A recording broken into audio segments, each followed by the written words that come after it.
Assalamualaikum warahmatullahi wabarakatuh. Perkenalkanlah kami dari kelompok 6 TI 2019 Rombel 1 untuk mempresentasikan hasil pekerjaan kami mengenai materi bayangan atau shadow.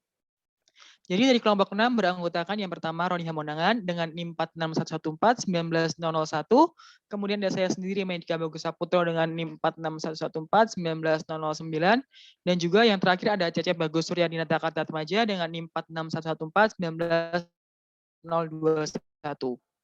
Yang pertama yaitu mengenai pengertian bayangan. Jadi bayangan adalah bidang yang terbentuk akibat hilangnya sebuah sinar oleh objek yang tidak bisa ditembus oleh sinar tersebut. Bayangan adalah suatu proses penentuan warna dari semua piksel yang menutupi permukaan menggunakan model iluminasi. Yang kedua yaitu mengenai unsur yang mempengaruhi bayangan. Yang pertama ada normal vektor. Jadi normal vektor adalah vektor yang arahnya tegak lurus pada permukaan. Normal vektor adalah dapat diperoleh dari perkalian silang atau cross product dari dua vektor yang berada di permukaan. Besar dari suatu vektor bergantung pada hasil perkalian silang vektor tersebut. Seperti pada gambar di bawah ini. Kemudian yang kedua yaitu unit vektor. Unit vektor adalah vektor yang besarnya adalah satu satuan dan arahnya tergantung arah vektor asalnya. Besar suatu vektor atau mutlak V sama dengan akar dari Vx kuadrat dikali Vy kuadrat dikali Vz kuadrat yang dapat diperoleh dengan agar vektor V menjadi unit vektor, maka semua koefisien I yaitu Vx, Vy, dan Vz dibagi dengan mutlak V. Kemudian yang ketiga ada optical vector. Jadi pada optical vector ini sebuah konsep mengenai pencahayaan yang jatuh pada sebuah benda, seperti yang dapat ditunjukkan pada gambar di bawah ini. Selanjutnya yaitu mengenai metode-metode bayangan. Pada metode bayangan dalam grafika komputer ini dibagi menjadi dua, yaitu direct line dan indirect line. Nah, dalam direct line sendiri terdapat tiga jenis lagi. Yang pertama ada flat shading, yang kedua ada Gouraud shading, yang ketiga ada Phong shading. Dan pada indirect line itu ada dua jenis yaitu ray tracing dan radiosity. Yang pertama yaitu metode-metode bayangan yang pada ini dijelaskan yaitu di direct line. Pada jenis yang pertama yaitu flat shading. Jadi dapat kita ketahui bahwa flat shading adalah sebuah metode yang mudah dan cepat untuk memperoleh atau membuat suatu bayangan dengan permukaan poligon. Pada metode ini, sebuah intensitas tunggal dihitung untuk masing-masing poligon. Semua titik pada permukaan poligon dipaparkan dengan nilai intensitas yang sama. Pemberian flat shading mengasumsikan bahwa setiap muka poligon dari sebuah objek adalah rata dan semua titik pada permukaan mempunyai jarak yang sama dengan sumber cahaya. Nah, untuk flat shading ini memiliki karakteristik, yaitu yang pertama, pemberian tone yang sama untuk setiap poligon. Yang kedua, penghitungan jumlah cahaya mulai dari titik tunggal pada permukaan. Dan yang ketiga yaitu penggunaan satu normal untuk seluruhnya. Nah, untuk penjelasan selanjutnya akan dijelaskan oleh Roni Hamonangan. Ya, selanjutnya saya akan menjelaskan metode-metode bayangan yang melanjutkan dari Medika. Selanjutnya ada flat shading. Langkah-langkah dalam mengarsir poligon flat shading adalah sebagai berikut. Yang pertama, ada mencari vektor normal, mengambil sembarang titik yang terletak tepat pada poligon-poligon tersebut, atau misalkan titik tengah poligon sebagai titik acuan, menghitung intensitas pencahayaan dari poligon tersebut, seluruh poligon diarsir dengan intensitas yang telah dihitung.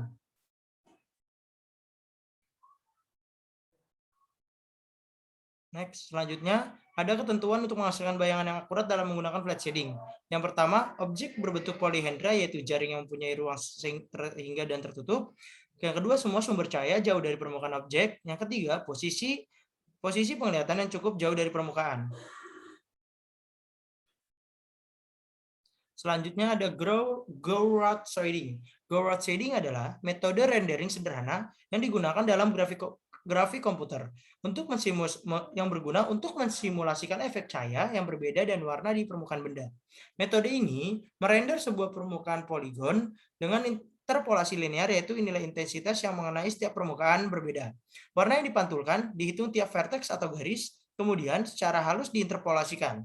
Setelah semua intensitas pada titik tiap titik sudut poligon tersebut telah diketahui, dilakukanlah kalkulasi intensitas untuk tiap titik yang dibatasi oleh poligon tersebut dengan cara menginterpolasi. Interpolasi sama dengan mencari nilai antara intensitas pada sudut-sudut penyusun poligon.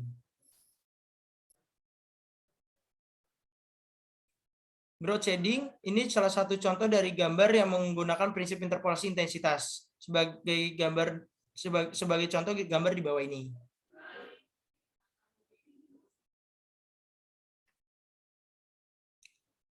Pengarsiran pada metode ini dilakukan dengan cara horizontal terlebih dahulu, lalu setelah itu baru vertikal. Maka untuk mengarsir suatu titik pada suatu poligon yang diketahui intensitas sudut-sudut penyusunannya, intensitas pada titik-titik perpotongan antara garis horizontal proses pengarsiran, atau biasa disebut scan line dengan poligon tersebut harus diketahui terlebih dahulu. Untuk efisiensi komputasi, persamaan diterapkan ke dalam perhitungan bertahap atau increment calculation. Intensitas suatu pixel dapat dihitung dari intensitas pixel sebelumnya dengan menambahkan step intensitas. Berikut merupakan rumus yang digunakan. Seperti contoh di bawah ini.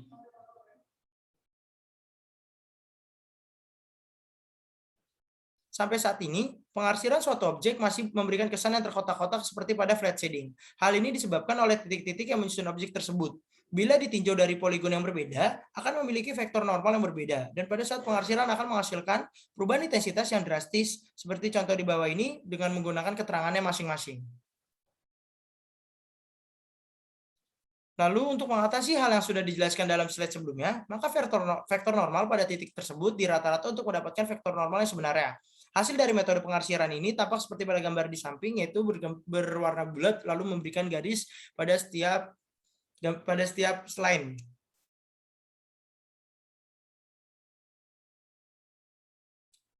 Karakteristik pengarsiran dengan metode growth shading, yang pertama, bayangan yang dihasilkan halus atau tampak nyata. Yang kedua, penggunaan level 1 abu-abu B yang berbeda B di sepanjang poligon diinterpolasikan di antara titik.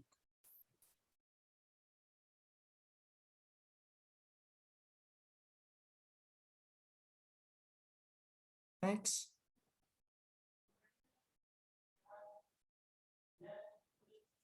Cara menghasilkan bayangan dengan menggunakan metode growth shading. Yang pertama, tentukan satuan vektor normal rata-rata pada setiap titik ujung poligon. Pakaikan model iluminasi untuk setiap titik untuk menghitung intensitas titik. Lalu selanjutnya ada interpolasikan secara linear intensitas titik pada permukaan poligon.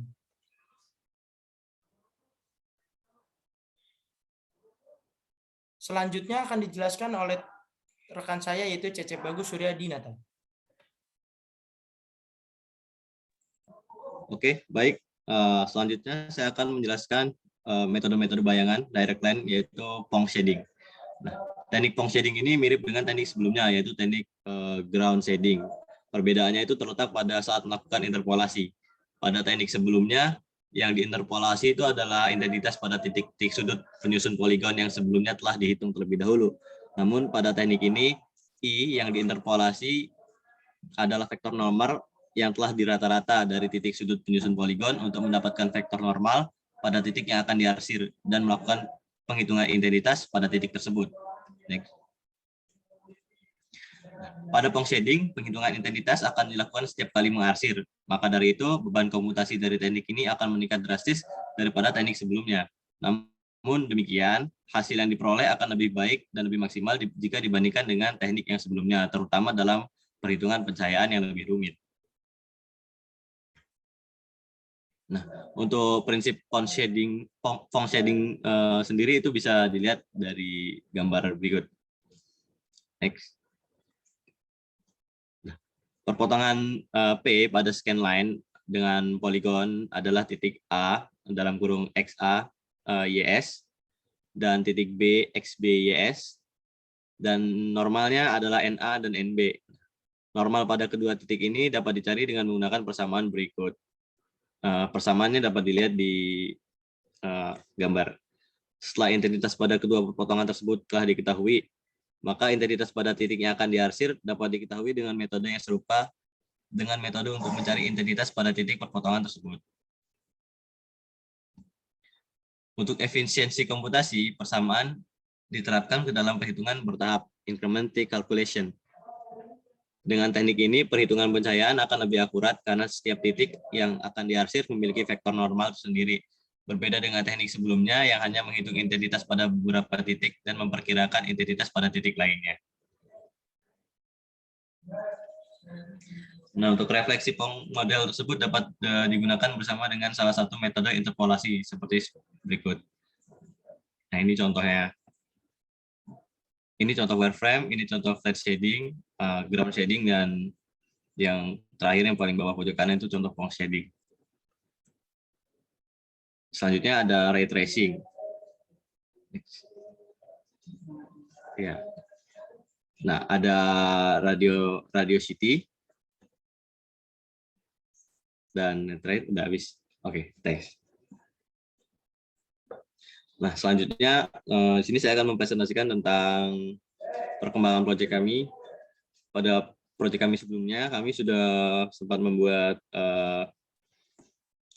objek mobil menggunakan OpenGL secara langsung, tapi untuk memberikan hasil yang maksimal, pada kesempatan kali ini kami ingin mencoba hal baru dengan membuat sebuah objek mobil itu dengan mendesain menggunakan Blender terlebih dahulu, supaya hasilnya lebih maksimal. Apakah sudah terlihat? Nah, untuk desain yang sudah kami buat itu kurang lebih seperti ini. Ini mobil yang nantinya akan dijadikan sebagai objek utama dalam proyek kami. Ini sudah ya kurang lebih seperti ini nanti jadinya. Tinggal dipoles sedikit-sedikit saja dan menambahkan ornamen-ornamen sedikit seperti pohon dan lain sebagainya. Seperti itu. Ini untuk perkembangan proyek kami. Itu saja dari saya kembalikan ke Medika. Baik, tadi sudah disampaikan oleh kelompok kami mengenai presentasi yang sudah kami buat. Apabila ada kesalahan atau kekurangan dalam membawakan presentasi, kami mohon maaf. Terima kasih. Wassalamualaikum warahmatullahi wabarakatuh.